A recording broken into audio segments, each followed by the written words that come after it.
उठाए हैं। देखो उधर, आपको खुशनामा से मैं बुलाया हूं। आज दिल्ली में आप बैठ जाइए। भाई रघुनंदन के ऊपर मेरे संसार में बैठे।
जीवाएगा कोई नहीं। हीरा पान मरने चावा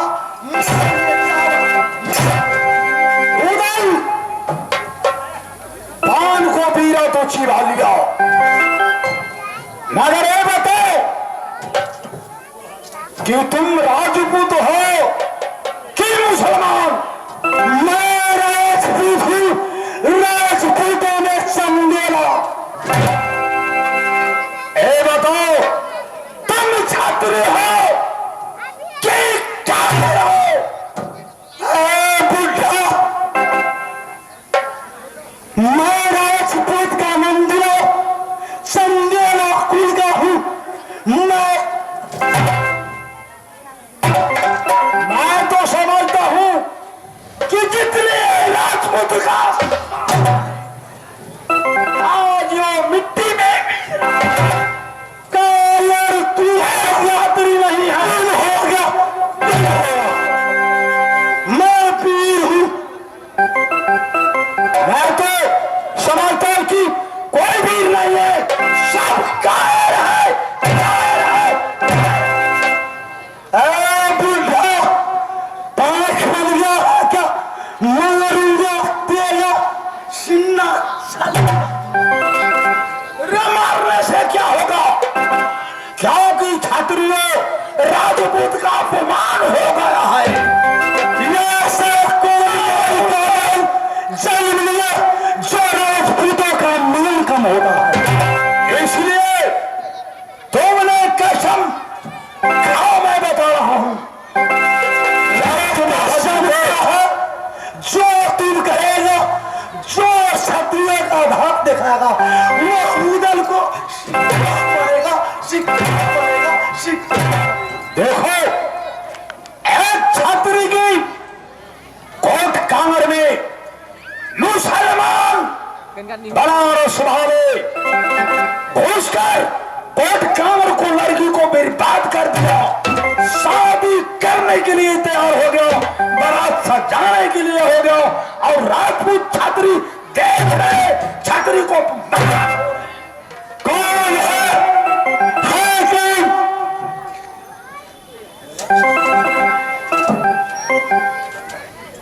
एक जासौ का पुत्र है,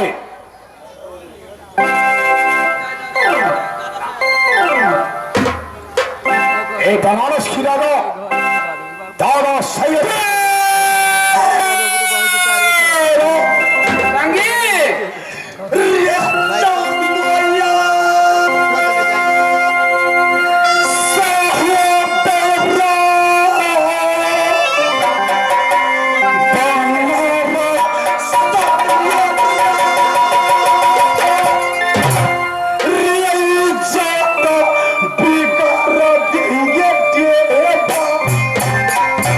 हरी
भ्रष्टाचारी को मस्जिद तोड़ दूंगा।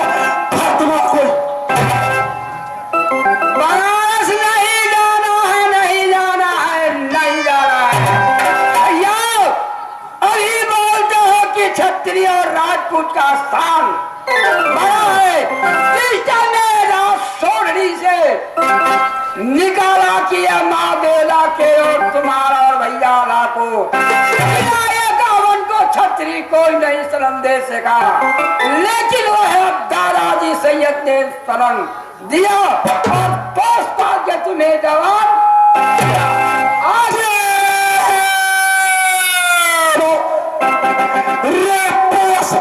कर जन्म किया तो क्या हुआ? पिता को आंख दिखावे, मैं शर्मजादे को फोड़ दूंगा। सर कटाना सीखा, सर झुकाना नहीं सीखा। सर कटाना झुका और सर झुकाना नहीं सीखा। कहा बात है मति भर्म हो गया, जाके मति अभर्म हो ही खगेशा, अब पश्चिम दिशा में अब वही दिनेशा। भैया जिस प्रकार मति भर्म होने से सूर्य नारायण पश्चिम को दिखलाई देते हैं, उसी प्रकार रात दिन में आपका मति भर्म हो गया। यह पार्टी को खास कर देखते हुए एक माता रानी ये 51 रुपए से कवर किए हैं। मैं इस रंगमंच से वह माता रानी को 10 लाख जोड़े सादर प्रणाम करता हूं, इसलिए कि चाहे बेटा बनारस में मस्जिद तोड़ देना और इस पैसे को आइए कथी चलो ये सहोदर ये राजा बनारस में मस्जिद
पास बेटी फातिमा मदरसा गया है, बेटा जीमा मदरसा गया है, बेटा हनीफा मदरसा गया, सब की सब पढ़ने लिखने के लिए। अब बात क्या है कि लाला बनारस मेरी कला भाग रहा है। स्वामी जी गया हज करने के लिए मक्का मदीना, अब तक नया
आ गई। अब बेटा हनीफा, अब बेटा जीमा कहाँ है? अब तक नहीं है। आप मदरसा से पढ़ की बात जोती हूँ, खाना बना के मरियम तैयारी करके रखी है।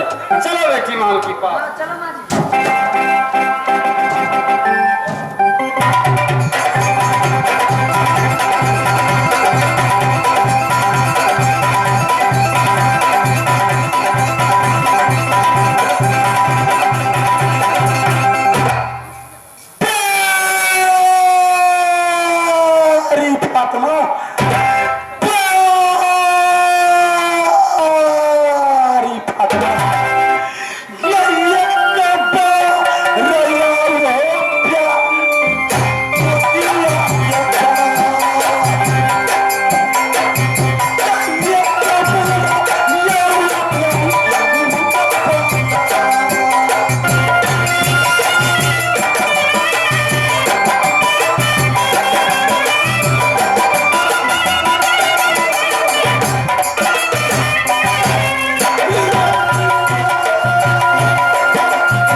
ये बंगा जमाई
निकला।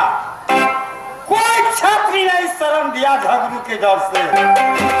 लेकिन नहीं, आज बनारस में आया ना ठो बेटा, आज बनारस में है 11 बेटा बनाकर की। चुप रहेगी बुढ़ी, फिर बेटा जुबान पर लाई नंगिन बगन को चमड़ा खींच लूंगा। सोना की कटोरा में जैसे बेटा अकबर की बेटा हनीफा के बेटा जीना के नहीं माना। सोना के कटोरा में हम दूधा भात खिलाएंगे। सोना के जो भाषण रे बनारस।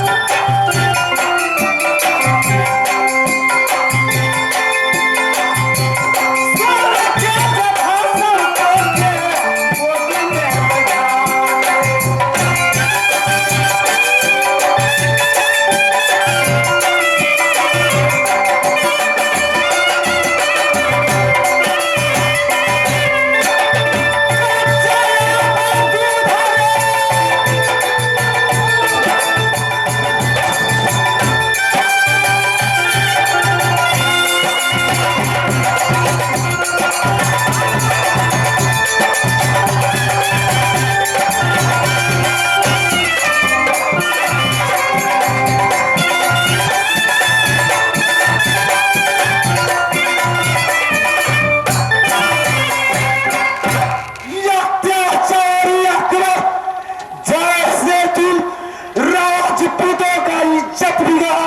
वैसे हम चाहो तुमको बनारस में इज्जत।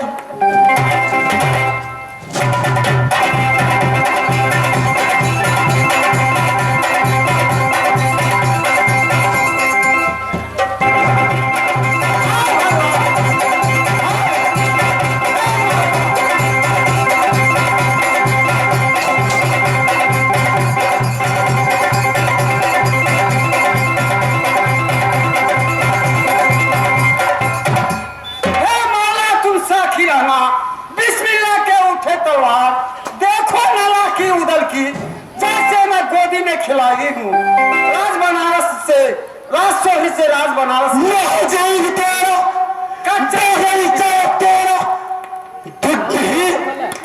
मरियम, मैं तुम्हारे बदन को चमड़ा भी खींच लिया। लो तुम्हारी फतलों को मेरे हवाले कर दो। ऐसे मत कीजिए भैया जी, मैं कब खराब हो गया है। जाओ उधर, इस समय मरियम तुम्हारा श्राप दे रहा है। जाओ, हो जाओ।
धारण की माँ मरियम राज बनारस नहीं चिन्हा तो किंगुलिया में किसे चिन्होगे?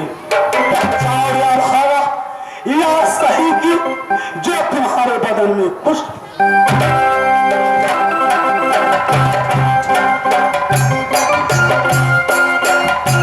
क्योंकि अब मैं हज करके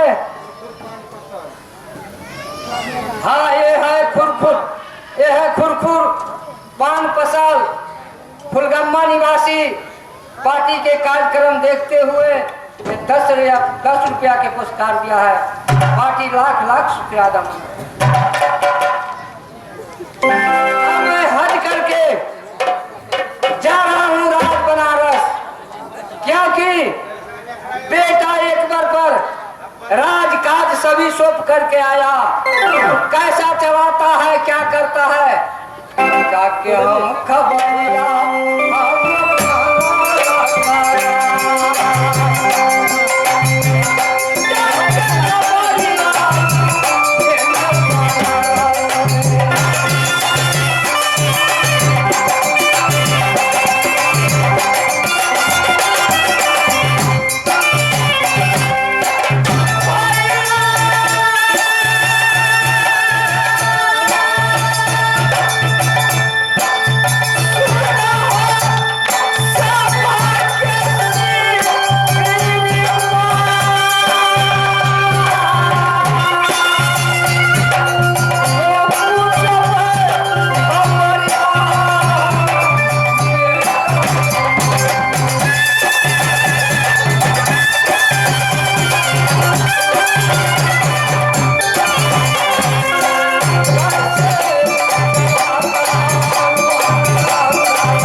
सोना की भस्म पिलाया, कच्चा दूध पिलाया, कहते अपना बेटा के राज बनारस नहीं माना, ना उधर की माना। आप देख लीजिए नालायकी, मेरे मस्जिद तोड़ दिया है, बेटी फातिमा के इज्जत लुटने आया है। ए मरियम की कोड़ा से, जूता से, एर से मार्केट खरियान कर दिया। पुनर्नाथ गया मक्का मदीना हज करने के लिए, अब तक नहीं आया। कुछ देर बाद ज्योति में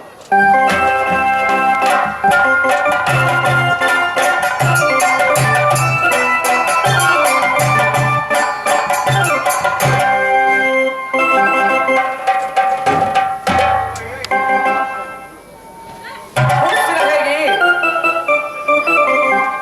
महारानी। राज बनारस की खबर कहो।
तुम बिसर दिया।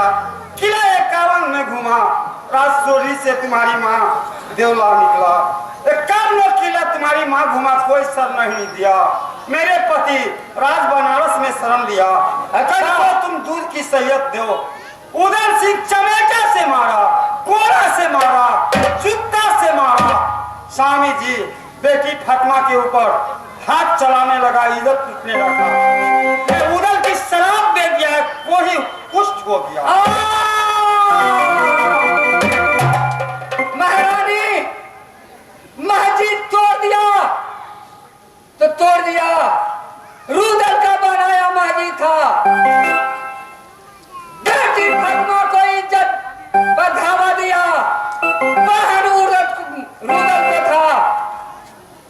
तुम्हारा बदन पर कोड़ा बजारा माँ रुदल के था, लेकिन शराब तो क्यों दे दिया, शराब दे दिया, अन्याय कर दिया। महारानी स्वामी जी बर्दाश्त बाबूजी किसी को बर्दाश्त होता है, मेरी बर्दाश्त नहीं हुआ। कोड़ा चलाने लगा, जूता से मारने लगा, रेत से मारने लगा। नहीं सहज हुआ तो मैं शराब दे दिया। कुछ क्या तुम शराब नहीं देता रुदल को, लेकिन जैसे शराब दिया कि वैसे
मियां सैयद के था, लेकिन रुदल अल्लाह को रख करके मैं 11 पट्टी बनवा दिया राज बनारस, लेकिन शराब कह दिया। स्वामी जी पर आप क्या चाहते हैं? मैं कुछ नहीं चाहता हूँ, अगर रुदल को दिखलाओ कहाँ है। ठीक है चलिए मैं दिखला देती हूँ। ठीक है चलो।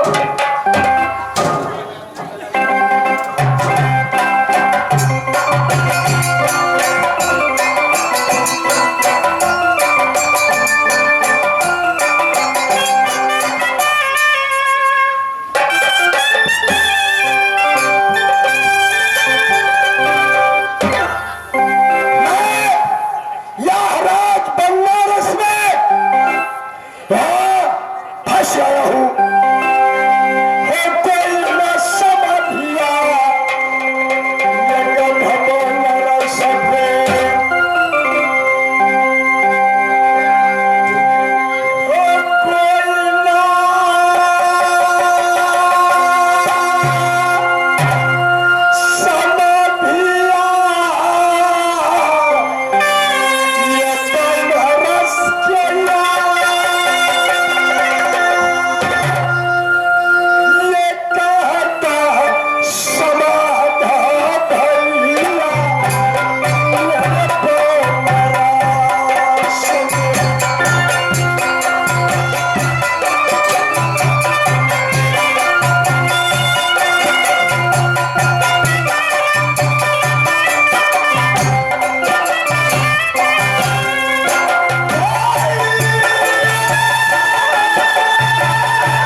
की संतुष्टि नहीं होती।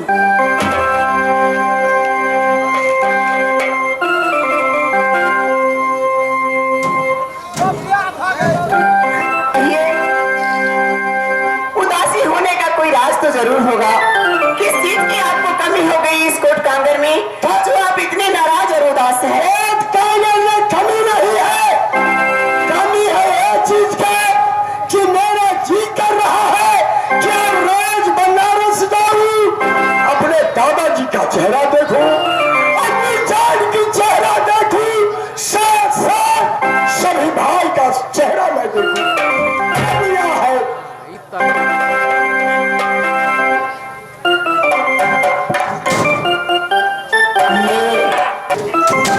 देखिए, यदि आप यहाँ पे उदास रहिएगा तो मुझे खाना पीना कुछ अच्छा नहीं लगेगा।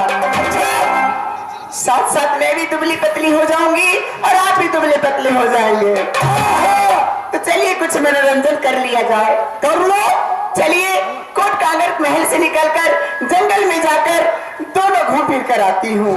ठीक है।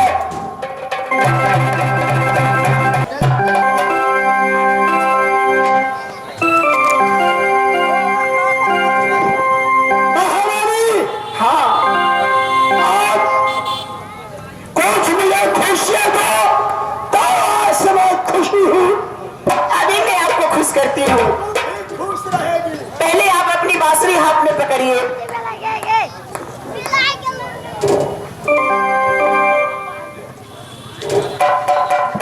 और किस तरह मीठी धुन बजाकर मुझे अपनी तान में निभाए थे, उसी तरह भी फिर से बांसुरी बजाइए। देखिए कितना अच्छा लगेगा। आपके चेहरे पे मुस्कुराहट आ जाएगी, मैं भी हंसूंगी, गाऊंगी, नाचूं।